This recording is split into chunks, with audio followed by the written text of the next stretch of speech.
reports in the media about the second letter which has been written by Mrs. Shweta Bhatt to the Home Minister make very disturbing reading. The description by Mrs. Bhatt about the inhuman treatment that her husband is being subjected to in custody is customized to send a message to other people. And that message can be articulated in 3 words. Don't you dare. What's ironic is that the substance of the issues which have led to the arrest of Mr. Sanjeev Bhatt are under consideration of the Supreme Court of India. In fact, if I recall correctly, on the 29th of July 2011, the Supreme Court has issued notice to the government of Gujarat on the substance of those matters. Many of you who are familiar with the NDA regime would recall the inhuman treatment which was meted out to the promoters and journalists of Tehelka when they dared carry out an expose which embarrassed the then NDA government. Intolerance to criticism, the muzzling of dissent are intrinsic to the DNA of the Bharatiya Janata Party. And the Gujarat government has been trying to establish new benchmarks in this field.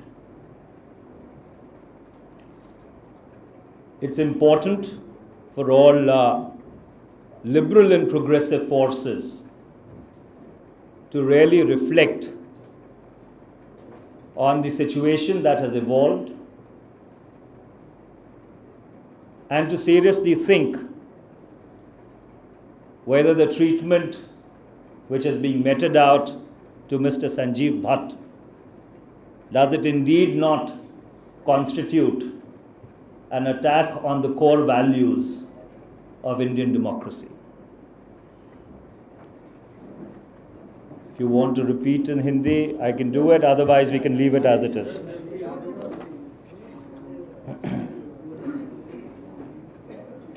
आज समाचार पत्र में श्रीमती श्वेता भट्ट के गृह मंत्री को लिखे दूसरे खत की कुछ खबरें छपी हैं। वो खबरें अत्यंत ही चिंताजनक हैं। जिस तरह का बर्ताव श्रीमती संजीव भट्ट से किया जा रहा है, जिसका वर्णन उनकी पत्नी ने अपने खत में किया है, उसका सीधा सीधा एक उद्देश्य है और वो उद्देश्य ये है कि गुजरात की जो बाकी अफसरशाही है उसको एक संदेश भेजना कि बोलने की हिम्मत मत कर लेना, डोंट यू डेयर। विचित्र बात यह है कि जिन जो ठोस मुद्दे हैं जिनको लेकर श्री संजीव भट्ट की गिरफ्तारी हुई है, वो उच्चतम न्यायालय के विचाराधीन है। और अगर मुझे ठीक तरह से याद आ रहा हो, शायद 29 जुलाई 2011 को श्री भट्ट की याचिका पर गुजरात सरकार को उच्चतम न्यायालय ने नोटिस भी दिया है। आप में से जिन लोगों ने एनडीए का कार्यकाल देखा होगा, उनको ये बात बखूब याद होगी कि किस तरह से तहलका के जो प्रमोटर्स थे, जो पत्रकार थे, उनके साथ एनडीए की सरकार ने किस तरह का बर्ताव किया था। आलोचना के प्रति बिल्कुल असहनशीलता दिखाना, असहमति को कुचलना भारतीय जनता पार्टी के मूलभूत सिद्धांत हैं। और गुजरात की सरकार इस क्षेत्र में नए कीर्तिमान स्थापित कर रही है। समय आ गया है कि जो प्रगतिशील और धर्मनिरपेक्ष शक्तियां हैं, उनको इस स्थिति के ऊपर बहुत गंभीरता से विचार करने की ज़रूरत है। It's all yours. Thank you. The Kashmir custody death affair is just getting murkier and more sordid. I mean, with fresh revelation from eyewitnesses, both on the political bribery as well as torture death surfacing virtually every day. Now, how do you respond to growing demands for the resignation of both Omar and Farooq Abdullah? Manish, just a related question. There are also reports now that the government has ordered tapping of phones of journalists and other bureaucrats and different political party leaders. Like Shahid said, the whole affair is becoming very murky. Do you feel that the Chief Minister needs to step down till this entire issue is sorted out? Well, I think there is a need to desegregate the various strands of this whole issue. There is the question of the death of a gentleman which has taken place. There is already a judicial inquiry which has been ordered. And I think it would be appropriate to allow that inquiry to play itself out, because it is only through a process of inquiry and investigation would the truth ultimately emerge.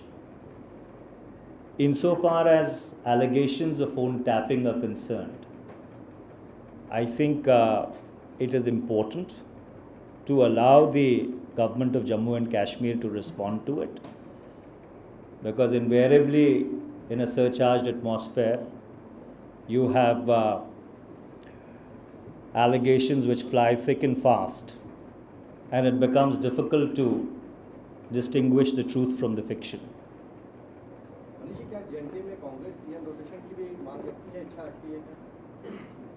दोबारा से बताइएगा। क्या generation पे CM जैसे पहले TDP के साथ arrangement था, उस तरह से हम नेशनल कॉन्फ्रेंस के साथ चाहेंगे इस तरह से? देखिए, जब किसी राजनीतिक परिस्थिति का मूल्यांकन किया जाता है तो राजनीतिक परिस्थिति का मूल्यांकन एक व्यापक परिप्रेक्ष्य में किया जाता है। एक किसी कथाकथित मसले को उदाहरण बना के नहीं किया जा सकता। तो इसलिए ये जो विषय है, ये विषय बिल्कुल अलग है, और इसके ऊपर अगर पार्टी किसी निष्कर्ष पर पहुंचती है तो ज़रूर हम आपको उससे अवगत कराएंगे।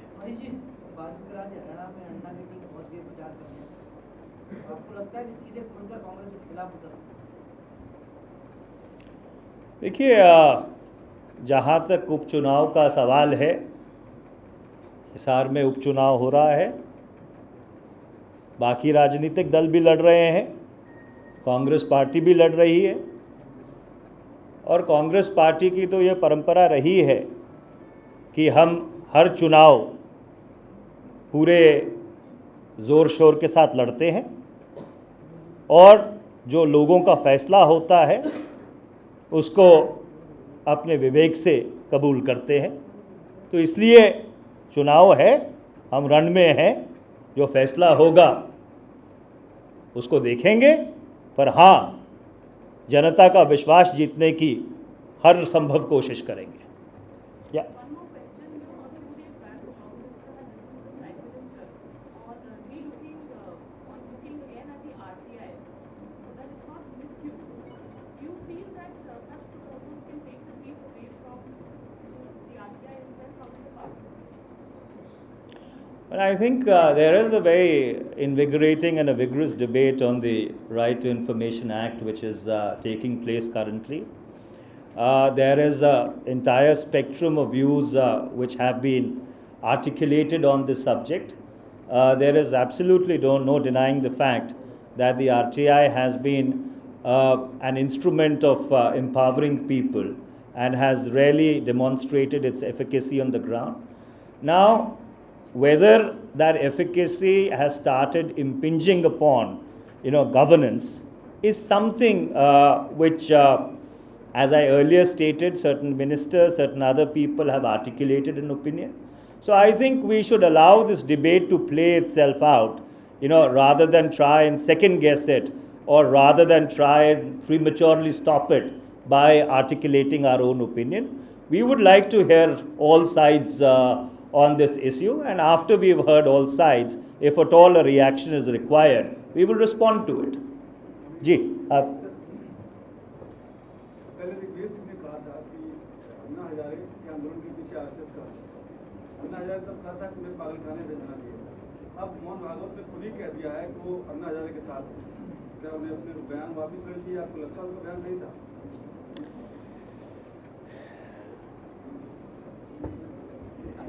देखिए, प्रत्यक्ष को प्रमाण की ज़रूरत नहीं होती। The evident does not need to be evidenced. इस सवाल का बेहतर जवाब हजारे साहब शायद खुद दे सकते हैं। नरेंद्र मोदी जी अपने कार्यकाल के 10 साल पूरे कर रहे हैं, क्या आप उन्हें शुभकामनाएं दे रहे हैं? अपनी सुओ मोटो में शुभकामनाएं दी तो हैं मैंने। जो उनके कार्यकाल का वास्तविक हाल है, उसकी आंखों देखी कमेंट्री मैंने आपके सामने अपने सुओ मोटो में अभी दी तो है। मनीष जी, लेकिन 10 साल पूरे हो गए मोदी के, अब वो प्राइम मिनिस्टर कैंडिडेट के लिए अपने आप को प्रेजेंट कर रहे हैं। आप देख रहे हैं बीजेपी में अडवाणी वर्सेस मोदी एक नया सिलसिला शुरू हुआ है। कांग्रेस गुजरात में उस तरह से मोदी को अपोज नहीं कर पा रही, उस तरह से मोदी लगातार प्रभावशाली बने। 10 साल में आप करते हैं। देखिए, आपकी ये बात सही है कि भारतीय जनता पार्टी 2002 और 2007 का जो चुनाव है वो गुजरात में जीती है। और वो चुनाव किन परिस्थितियों में हुआ था, किस तरह से समाज का ध्रुवीकरण करके लोगों को बहकाकर वोट लिया गया था, ये भी सारी बात आप लोगों से छुपी नहीं है। मैं ये नहीं कहूँगा कि लोकतंत्र में चुनाव जीतने का एक महत्व नहीं होता। चुनाव जीतने का ज़रूर महत्व होता है, पर उसके साथ साथ किस तरह के हथकंडे अपनाए जाते हैं उस चुनाव को जीतने के लिए, उसको भी देखना ज़रूरी है। गुजरात में जो परिस्थिति है वो आज भी उतनी ही जटिल है जितनी 2002 में थी, और गुजरात सरकार का सही मापदंड या सही मूल्यांकन उस दिन होगा जिस दिन गुजरात के वो निर्दोष नरसंहार में मारे गए लोगों को न्याय मिलेगा। Thank you very much.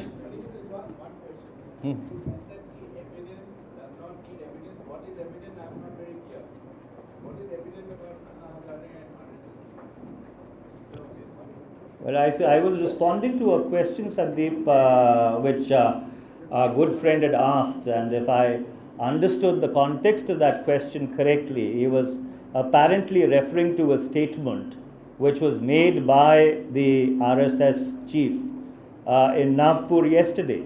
So therefore, it was in that context that I said कि प्रत्यक्ष को प्रमाण की ज़रूरत नहीं है. The evident does not need to be evidenced. Thank you very much.